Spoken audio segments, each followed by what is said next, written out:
Alors, je vais vous montrer un truc de fou aujourd'hui. Je sais pas si vous avez vu. C'est OpenAI. C'est une boîte qui appartient notamment, je dis bien notamment à Elon Musk. Ils ont créé un chat qui fait parler de lui, mais de façon complètement dingue. Ça s'appelle ChatGPT. Et c'est vraiment un truc de dingue. Pourquoi? Parce que, en fait, ce qui se dit, et je vais vous montrer comment ça fonctionne. Ça pourrait probablement venir tuer Google, clairement. Ça pourrait venir tuer beaucoup de métiers, notamment le métier de rédacteur web, rédacteur papier, journaliste. Ça pourrait remplacer des profs au niveau de l'éducation. Bref, ça pourrait avoir une application très forte d'ici quelques années, et c'est pas si loin que ça, vous allez voir, dans notre monde, et ça nous touche tous. Ça touche pas que les technophiles, ça touche pas que les geeks, ça touche pas que ces gens-là, ça touche vraiment tout le monde, et ça va toucher tout le monde. Je vais vous montrer, je vais vous expliquer un petit peu, on va regarder, essayer de comprendre et voir les usages, voir ce qu'on peut en faire. Je vous mettrai un lien si vous voulez jeter un petit coup d'œil. Alors attention, et je vous le dis tout de suite, si vous vous inscrivez, ils vont collecter un peu de data, c'est-à-dire email, numéro de téléphone. Ne rentrez aucun truc personnel dans le chat, ils vous le disent, mais vraiment ne le faites pas, parce qu'on sait pas où va la data réellement, même si elle est chez eux, voilà, ils vont peut-être faire un peu de business, donc on sait pas, on fait gaffe, et voilà, hein, allez, on y va.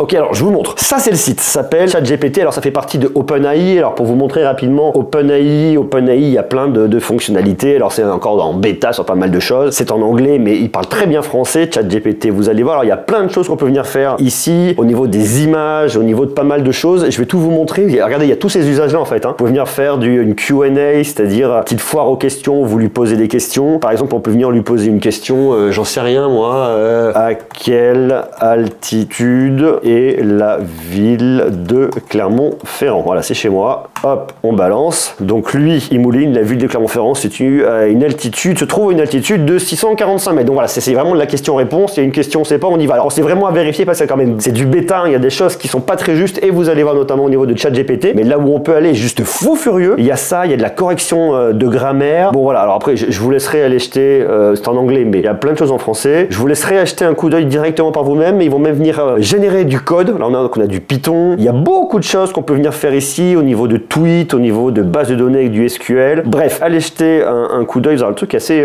fou, même si aujourd'hui tout n'est pas vraiment super intéressant. Mais ce qui nous intéresse, nous, surtout, c'est ChatGPT. Et je vais vous montrer après un autre truc au niveau de la photographie. Ça m'a totalement scotché. Voilà, ça m'a totalement scotché. Donc là, il vous le montre. Des exemples, ce qu'on peut venir faire, un peu les limites. Alors, ils vous mettent qu'il peut y avoir des erreurs. Il y en a plein. Mais ce qu'on peut faire avec, il faut. Alors, première chose, on va lui demander que sais-tu faire? Que sais-tu faire? Et moi, ce qui est fou, c'est la fluidité et la vitesse à laquelle ça s'écrit. Allez, on y va. Je suis un assistant de conversation entraîné par OpenAI. Je sais résoudre des questions sur des sujets variés, mais mes réponses sont limitées à ce que j'ai appris lors de mon entraînement. Comme je suis un modèle de langage, je suis également capable de comprendre et de générer du texte dans différentes langues. On est en français. Cependant, je ne suis pas en mesure de naviguer sur Internet pour trouver des informations en dehors de ce que j'ai appris lors de mon entraînement. Donc, vous voyez, il peut pas aller scroller sur plein de bases de tous les côtés, mais probablement parce que imaginez que vous prenez ça et vous le câblez à toute une base de données mondiale, un peu comme ce qu'a Google, ça deviendrait surpuissant. C'est fou. Voilà. Alors bon, il vous marque ça. Alors moi, j'ai lu un truc tout à l'heure où il vous marquait qu'il était capable un peu d'émotion. Je l'ai plus exactement. Il peut vous aider à donner des informations sur l'actualité, la météo, la culture, résoudre un problème personnel. Vous allez voir, on va se faire ça. Comprendre les émotions. Comprendre les émotions, je crois que c'est le truc qui m'a le plus bluffé parce qu'on parle vraiment d'une machine et vous allez voir que l'écriture, on a l'impression que c'est un humain qui l'a fait. Alors première chose, on va aller sur des questions un peu générales, un peu personnelles. On va lui écrire,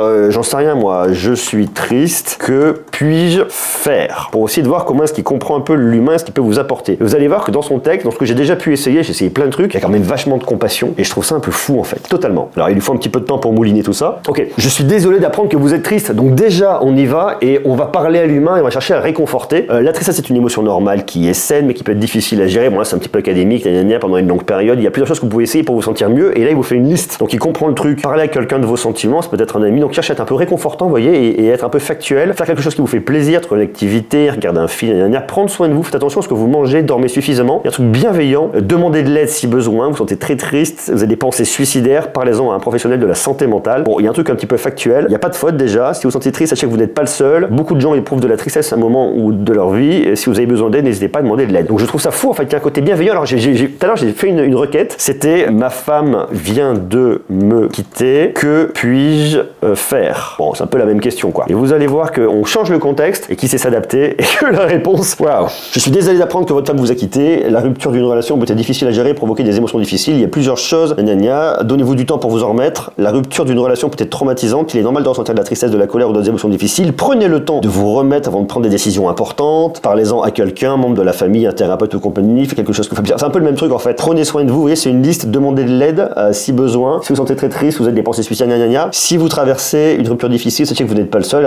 Le schéma est un peu le même en fait, vous voyez, mais il y a un côté un peu bienveillant là-dedans, je trouve ça assez marrant. Donc, on est dans le côté un peu problème personnel. Après, si vous lui demandez où ai-je mis mes clés, il saura pas vous répondre, mais il vous le dira. Mais de façon intelligente, je suis désolé, je ne suis pas en mesure de vous aider à trouver vos clés. Comme je suis un assistant de conversation entraîné par OpenAI, je suis capable de voir mon gna. Alors moi, je lui ai posé une question qui était assez marrante. Je lui ai demandé quand sortira le prochain iPhone. Même si, bien évidemment, aujourd'hui, personne n'a la réponse. Même si on pense effectivement, il sera annoncé en septembre et sortira septembre-octobre de l'année prochaine, c'est-à-dire 2023. Donc là, il va une fois plus recontextualiser et il sait de quoi on parle en fait. iPhone, Apple, vous allez voir sa réponse. Je suis désolé, mais je ne suis pas en mesure de répondre à cette question. Comme je suis un assistant ça sera plus sur les prochains de l'iPhone. Consultez le site web d'Apple ou ça contacter le service client d'Apple. Donc une fois de plus, il aurait là le contexte, il sait que l'iPhone c'est Apple. Jusque-là, c'est très facile. Alors il y a d'autres trucs qui sont assez perturbants, assez dingues. On va lui demander par exemple, allez, on va partir du principe là tout de suite, je suis à Paris. On va se dire qu'à Paris, eh bien, il vient d'y avoir une coulée de lave. Allez savoir pourquoi. Et je vais lui demander de m'écrire un article de, j'en sais rien, 300 mots. Écris un article de presse de 300 mots sur une coulée de lave qui vient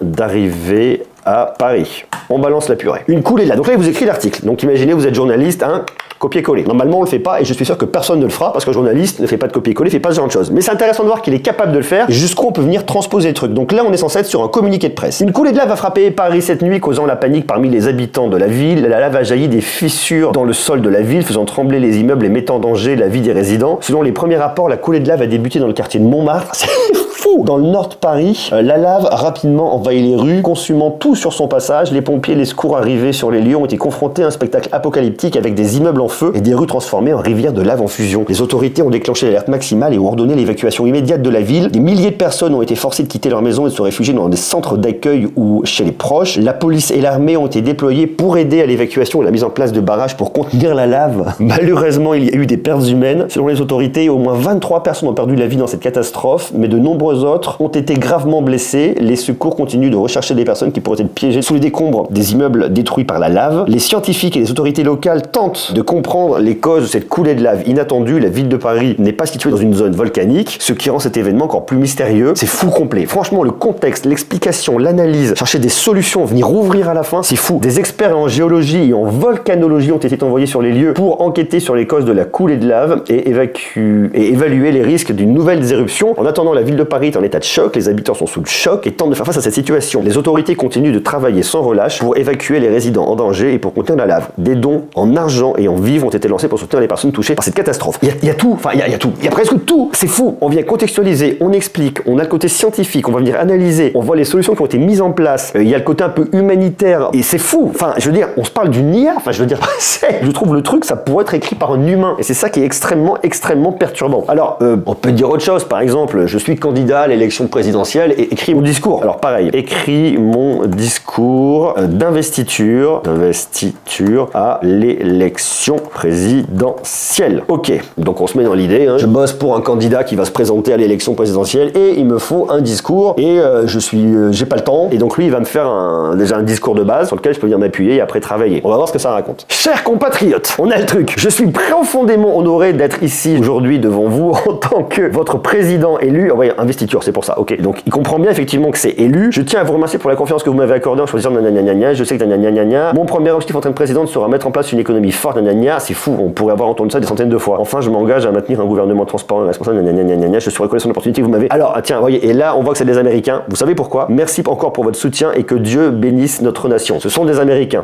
En France, on parlera pas de Dieu. Sauf candidat un peu, mais sinon on parlera pas de Dieu. Ok, rédige mon programme pour devenir président de la République. Vous allez voir, aujourd'hui, Monsieur Greux va se présenter et le programme va m'être fait par cette IA. Et je pense qu'il va me sortir un truc qui va être un peu bidon, mais qu'on va retrouver dans beaucoup de programmes. Et une fois de plus, ici, on fait pas de politique. Si vous souhaitez devenir président de la République, il est important de développer un programme qui définit vos positions et vos plans pour diriger le pays. Voici quelques éléments que vous pouvez inclure dans votre programme. Une vision de l'avenir de la nation. Que voulez-vous accomplir en tant que président? Quel type de pays voulez-vous construire? Des solutions concrètes pour les problèmes les plus pressants du pays. Comment comptez-vous gérer la crise économique, la pandémie, le Covid, le changement climatique? Un plan pour améliorer la vie des citoyens citoyens, comment allez-vous soutenir les travailleurs, investir dans l'éducation, la santé, réduire les inégalités, des mesures, la démocratie, la transparence, garantir que le gouvernement est responsable dans les citoyens et les élections. Enfin, c'est fou, c'est fou. Donc vous voyez, en fait, ça reprend vraiment une espèce de tronc commun, je pense, entre ce que proposent tous les candidats. Et là, il m'avait fait un truc, il m'avait vraiment dit, ok, 1, je fais ça, 2, je fais ça, 3, je fais ça. Ça me paraît complètement fou. Ok, alors on va parler d'un peu autre chose. On va se dire, par exemple, allez, je suis, une fois de plus, j'en sais rien moi, j'ai besoin de faire une recherche sur quelqu'un. Si vous êtes à la fac ou au bahut, ne faites pas ça. Rédige un exposé de 5000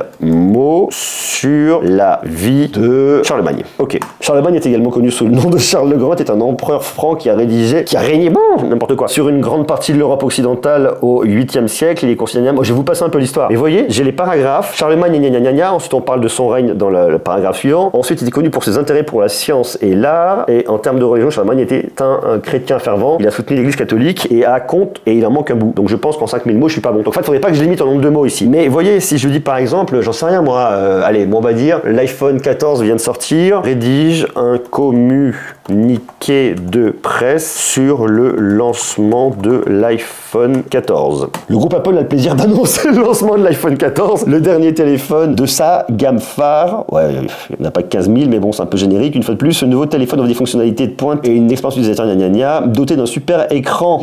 Regardez ça, écran Super Retina XDR de 6,1 pouces, offrant une qualité d'image exceptionnelle limitée gna gna gna. La puce A15 Bionic, la plus rapide jamais conçue par Apple. J'ai l'impression de lire un communiqué de presse d'Apple. En matière de photographie, est équipé de 2 caméras arrière de 12 mégapixels, un grand angle et un ultra grand angle, ainsi qu'une caméra frontale de 12 mégapixels d'essai efficacité professionnelle. C'est fou. Également compatible avec la technologie LiDAR pour la réalité augmentée plus précise et immersive. En termes de durée de vie de batterie, l'iPhone a jusqu'à 17 heures de lecture. Oh putain. L'iPhone 14 est disponible en 3 finitions, argent, gris sidéral et or. Le téléphone est disponible en précommande dès maintenant sur apple.com et sera disponible en magasin à partir du 22 octobre. Et là, j'ai les tarifs en dollars. Mais juste, waouh, what the fuck, putain, c'est fou. J'ai un CP qui vient d'arriver, quoi. Je trouve ça fou. Ok, allez, on va passer à autre chose. Alors, vous êtes par exemple lycéen. On va venir bosser. Regardez sur le Parisien, j'ai trouvé les sujets de dissertation du bac philo. Revient-il à l'État de décider ce qui est juste? Eh ben, on va lui demander de me le rédiger. Rédige un exposé qui répond à la question suivante. 2 points, ouvrez les guillemets, tac, copier-coller, et on va voir ce qu'il me fait là-dessus. Là, on rappelle qu'on est sur le bac philo 2022. Il est souvent débattu si l'État a le droit de décider de ce qui est juste ou non. Selon certains, l'État a pour rôle de garantir la justice. Selon les autres, l'État n'a pas à se mêler de la justice morale, il doit laisser les individus décider par eux-mêmes. Il est vrai que l'État a pour rôle de garantir la justice en faisant respecter les lois sont des règles qui s'associent, donc là, il explique ce que sont les lois, gna gna gna gna gna gna gna. Cependant, il est vrai que l'État, gna gna gna, bon, c'est un peu court, honnêtement, c'est bac philo, bac philo résumé, quoi. Je trouve ça impressionnant. C'est impressionnant. Alors, on va faire un truc, c'est qu'on va prendre ce qu'il m'a mis là et on va lui demander de me faire un résumé en 3 phrases. Fais un résumé de ce texte en 3 phrases. On ouvre les guillemets, on colle. Est-ce qu'il est capable de le faire? Ça, c'est, on torture un peu, on va un peu de l'autre côté. Il est débattu que si l'État a le droit de décider de ce qui est juste ou non, l'État a pour rôle de garantir la justice en respectant les lois. Il n'a pas le droit d'interférer avec la justice morale des individus. La décision de ce qui est juste ou non revient à un individu. Banco. Je trouve ça vraiment fou une fois de plus. Donc, vous voyez, on peut aller vachement loin et dans tous les domaines. Alors, de la même manière, là, on se fait ça. Donc, et c'est là où ça pourrait venir remplacer Google. Alors, une fois de plus, si c'est câblé sur tout, il faudrait pouvoir avoir différentes sources, il faudrait qu'il vous propose des résultats, mais un Google intelligent comme ça. Par exemple, je cherche une recette de cuisine. Allez, là, on se rapproche de Noël. Donne-moi la recette de la dinde au marron. Voilà. Banco. Voici une recette simple et savoureuse pour préparer une dinde au marron. Ingrédients. Il me donne la liste des ingrédients. Alors, je sais pas où il a pris ça. Je ne sais pas si la recette va être bonne, je ne connais pas les sources, mais imaginez ça. Et une fois de plus, hein, c'est vraiment le truc, on vient le câbler avec tout ce qu'il y a sur le web, ça va devenir fou complet. Et là, il vous le met étape par étape. Alors, j'ai pas les photos, hein, vous voyez, il y a des trucs qu'on n'a pas complètement. Et à la fin, bon appétit. Alors, j'ai fait d'autres trucs qui étaient hyper bluffants. Par exemple, je vais lui dire, écris un poème à la manière de Victor Hugo traitant des caméras de Sony. Il y a un peu un anachronisme là, mais bon, allez, on y va. Putain, c'est pas vrai. Non mais excusez-moi, caméra de Sony, oh, mes yeux électroniques, vous capturez la vie en un clin d'œil et gravez dans la lumière éternelle les plus beaux moments de notre existence. Vous nous permettez de revivre les souvenirs et de partager des émotions avec les autres, de découvrir de nouvelles perspectives et de capturer la beauté du monde qui nous entoure. Vous êtes les artistes de la technologie, vos lentilles, enfin bref, je vous laisse le lire. Caméra de Sony, vous êtes notre mémoire et notre témoin de la vie. Il y a le contexte, il y a tout. Alors je vais lui mettre la même chose. Regardez, on va se faire un petit copier-coller à la manière de Charles Baudelaire. On va voir si ça va être la même chose. Normalement, non. Ah, regardez, caméra de Sony, ô instrument de l'enfer. Vous êtes les oiseaux de proie de la ville capturant les âmes des passants et les enfermant dans vos lentilles de verre. C'est du Baudelaire, c'est dark. Vous êtes les yeux avides de l'étranger, observant sans pitié les moindres détails sans jamais vous arrêter, ni vous lasser comme des vautours sur une charogne. C'est une IA, putain, qui vient d'écrire ça. Vous êtes les espions du monde moderne, traquant les secrets et les faiblesses et les livrant aux puissances cachées qui tirent les ficelles de notre existence. Est-ce que c'était pas un peu un... Ah, j'ai pas le truc, un peu complotiste, un peu Baudelaire, là? Parce que, caméra de Sony, vous êtes les témoins de notre chute inexorable vers l'enfer et vous nous montrez notre propre reflet dans les miroirs de votre technologie diabolique. C'est faux complet, faux complet. Ok, écris un poème comme un enfant de 6 ans en faisant des fautes d'orthographe pour que la maîtresse ne sache pas que c'est une IA qui l'a rédigé. Allez, on va voir s'il comprend. Là, j'en ai mis une tartine. Vache. Maman, maman, écoute-moi. Je veux te dire un poème. Je te parle de l'arc-en-ciel qui est un beau spectacle. Il y a du rouge et du orange. Il n'y a pas de faute. Maman, maman, j'espère que tu vas aimer mon poème et que tu vas me dire que tu es fière de moi, maman. Je t'aime, maman, beaucoup. Je te remercie d'apprendre à écrire et lire des poèmes. Il n'y a pas de faute. Il n'y a pas de faute. Vous voyez, il n'a pas fait les fautes. Donc, il y a des choses qui lui manquent un peu et il a un peu de mal. Et on va lui marquer maintenant. Écris un poème. Oui, je suis très poème en ce moment. Comme s'il était rédigé par une vieille femme agonisante. Ne me demandez pas pourquoi. Allons-y. On va voir s'il arrive à choper le truc. Normalement, ça va être un petit peu dark. Quoique, allez savoir. Ah, regardez, regardez! Ma vie s'éteint lentement comme une bougie qui se consume et mes pensées s'envolent vers un avenir incertain. Je repense à ma vie passée, aux joies, aux peines, aux amours et aux amitiés, aux moments précieux. Je regrette les erreurs, les regrets. Enfin bref, le truc est fou. Bientôt, je fermerai les yeux. Ils ont capté ce que je disais et je m'endormirai pour toujours. Enfin bref, c'est dingue. Et je suis sûr qu'il y a plein de gens, un peu mal intentionnés, qui vont faire leur poème là-dessus et qui vont faire des bouquins. Alors ça vaudra ce que ça vaudra, attention, hein, on reste bien là-dessus, mais est-ce qu'ils ont une base de données? Est-ce qu'ils vont venir aller regarder ce que les gens ont fait, ont piqué au truc? Enfin, je trouve ça fou, fou complet. Alors on va voir. Écrit, il y a on arrête avec les poèmes, un poème en alexandrin. Est-ce qu'il en est capable? Le temps passe inexorable et les emporte avec les jours comme les moines de vache. Complètement dingue. C'est fou complet. Ok, allez, on va aller sur autre chose. On va lui demander de créer des histoires. Rédige une histoire où Monsieur Greux, mais oui, c'est ma chaîne, est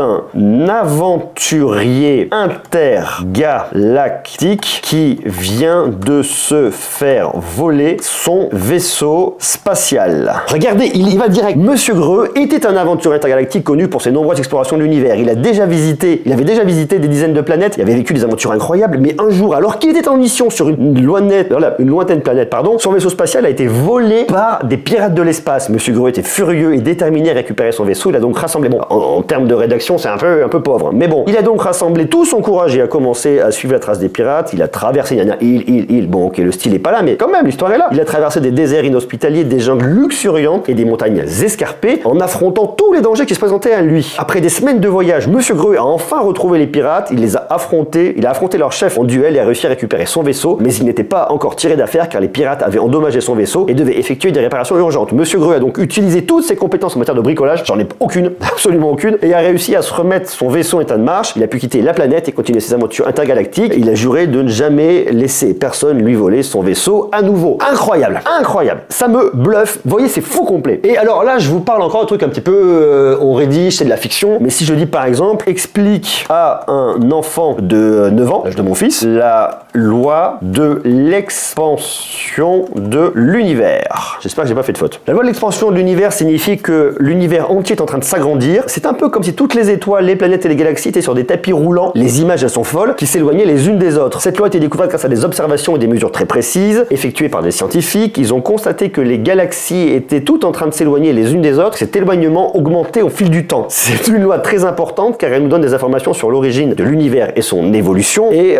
nous montre que l'univers est en constante expansion et que cette expansion ne semble pas avoir de limite. Ne semble pas. En somme, la loi de l'expansion de l'univers nous dit que l'univers est en train de grandir et que la croissance est très rapide et cela nous permet de mieux comprendre comment l'univers... On sait pas, on n'a pas la fin. Vous voyez? Enfin, c'est juste, c'est expliqué avec des phrases simples, on comprend. Maintenant, si on dit qui était, allez, Albert Einstein... Attends, Einstein. Je pense que j'ai pas mal orthographié, par contre il faut une majuscule. Voilà. Ah, Albert Einstein était un célèbre physicien allemand né en 1979 à Ulm, en Allemagne, était connu pour sa théorie de la relativité restreinte et pour sa théorie de la relativité générale, qui ont bouleversé notre compréhension de l'espace et du temps. Bref, vous avez une bio. Alors attention, attention, il y a quand même beaucoup d'erreurs qui sont dites ici une fois de plus, parce que c'est pas câblé au web ici et ça. Donc c'est pas toujours juste. Donc faut pas le prendre comme une source d'infos vraie, juste en tout cas. Voilà, pas exact. Mais c'est intéressant. C'est là. On a l'impression que c'est écrit par un humain. Alors un humain qui a peut-être pas un style incroyable, certes, mais malgré tout, on n'a pas l'impression de parler un chatbot, vous voyez, typiquement. Alors la limite un peu de tout ça, c'est quoi? Parce que ça c'est bien marrant, c'est bien beau, vous voyez, on se marre 5 minutes. Mais en fait, il faut imaginer que si vous prenez ça et que vous le câblez et que vous avez des gens mal intentionnés derrière et qu'ils arrivent à bosser, j'en sais rien, ou sur une API ou sur un algo, j'en sais rien derrière, mais on peut venir vous faire déjà des fake news, vous écrire. Vous avez vu, typiquement, je vous ai fait un article sur une éruption volcanique que vous avez eu là, donc on peut très bien faire de la fake news sur tout, sur n'importe quoi. On peut vous dire que la Terre est plate, il y a plein de gens qui y croient. Donc vous voyez, c'est intéressant. Donc on peut vraiment aller loin au niveau des fake news, cette espèce de deepfake rédactionnel en fait, si vous voulez, un espèce de spam intelligent, hyper ciblé. Donc une fois de plus, cette IA, elle est intéressante, mais il faut faire vachement gaffe parce que vous avez une énorme puissance derrière. Et typiquement ça, tiens, on va lui demander un peu, donne-moi le numéro de téléphone de Elon Musk. Bah c'est quand même son boss. Hein. Bim. Donc je sais pas, je pense qu'il va me jeter là. Je suis désolé, je suis programme informatique, je ne suis pas en mesure de vous donner le téléphone de quiconque. Je suis programmé pour répondre à. Donc vous voyez, il y a des choses qu'on peut pas faire. Mais je trouve ça super intéressant. Mais il faut faire attention, un peu comme tout. Vous me direz aujourd'hui. Alors je vais vous montrer un autre truc que fait OpenIA également. Où est-ce que c'est? C'est ici, ça s'appelle DALL-E. Alors DALL-E, c'est intéressant aussi. Pourquoi? Parce que ça va vous générer des images à partir de requêtes que vous allez faire. Alors au-delà de la requête, regardez, moi je vais faire un truc. Je vais lui envoyer une image. Ma photo de profil, Monsieur Greux. Regardez, si vous me connaissez, vous la connaissez. Elle est là, c'est ma photo de profil. Crop, et je lui demande de me générer des variations à partir de mon image. Donc il va venir analyser l'image et me proposer des choses à partir de cette image-là. Alors j'ai déjà fait tout à l'heure. On va voir si c'est à peu près la même chose que tout à l'heure ou si c'est un peu différent. C'est vraiment bluffant. Vous allez voir, regardez. Ma photo est là. Alors il a vraiment fait un truc un peu cartoonesque. C'est plus du tout ma tronche, mais et alors là, vous voyez, la tête elle est baissée, donc on a plus de cheveux à l'arrière. Toujours la même expression. Il comprend bien qu'il y a des éclairs, donc là il me fait une espèce de vert un peu tonique. Quoi que là, regardez, il m'a fait une espèce de gris. C'est plus du tout moi, mais voilà. Donc il y a une tenue vert qu'on comprend. Alors il a pas capté que c'était un bout de squelette là, mais bon, il m'a fait une espèce de truc. Mais malgré tout, c'est là. Et alors tout à l'heure, il m'avait fait ça là. Vous voyez, je trouvais aussi bluffant, hyper bluffant. Alors après, on peut aller plus loin. On peut lui demander de me dire, je voudrais un tableau de la Renaissance avec Lady Gaga qui boit du vin. Me demandez pas pourquoi je vous dis ça, mais je le dis. Alors on va voir ce qu'il est capable de faire et ce qu'il est capable de comprendre. Je peux pas à cause des content policies. Alors est-ce que c'est Lady Gaga qui pose problème avec une femme qui boit du vin? Ou est-ce que c'est le vin? Ils sont américains, ça peut être le vin qui pose problème. Quoique, je suis pas sûr. Ils ont peut-être pas le droit d'utiliser l'image de Lady Gaga. Ah bah on est bien dans l'époque de la Renaissance là. Et donc on a bien une femme qui boit du vin. Il est où? C'est un mini verre là, hein, un bout de doigt coupé. Faut bien comprendre. Ah non, il est là. Ok, je suis stupide complet. Il est là le verre. Elle a son truc comme ça. Il faut bien comprendre que ces tableaux n'existent pas. Donc il le crée à l'instant. C'est pas une base de données où il va vous choper des tableaux. Il vous les met sur des choses qui n'existent pas. Alors on voit les imperfections au niveau des yeux. Bon, il y a plein de choses qui vont pas. Regardez les doigts là, ces arbres. Mais malgré tout.